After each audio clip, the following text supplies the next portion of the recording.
Bismillah ar-Rahman ar-Rahim.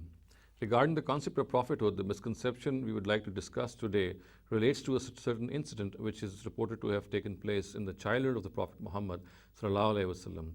Now, it is reported by his foster mother Halima Sa'diya that she would be very, very protective of the Prophet, and she would not allow him to go out in the heat of the sun lest some harm may take place. So in his childhood, his foster mother would be very, very protective in this regard.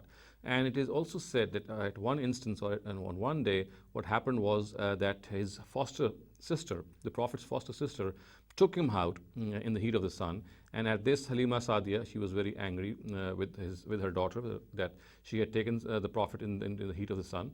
And it is said that she asked her daughter, why did she do that?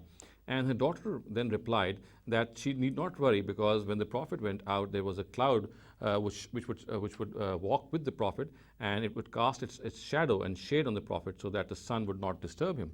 And wherever the Prophet went, that cloud would go with him, and if he stopped, the cloud would stop over him and thereby protect him from the heat of the sun.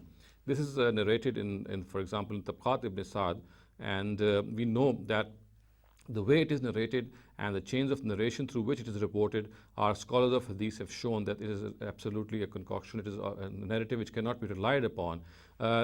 Two of its chains of narration which are reported, one of them contains Waqidi, who of course we know is a acclaimed liar. The Muhaddisun, the scholars of hadith, do not regard him to be a trustworthy person.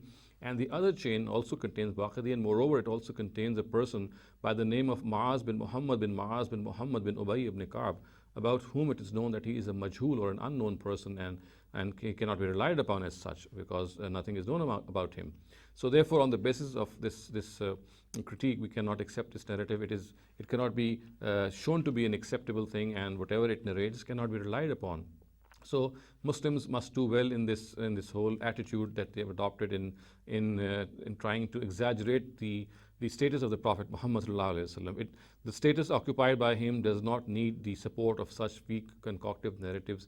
We know that the Prophet Muhammad sallallahu alaihi wasallam, what his status is, it is acknowledged both by his followers and both by people who do not follow him. He has his personality which is as radiant as the midday sun, and it does not need the support and help of such baseless narratives to prove so. So therefore, we should be very, very careful in this regard.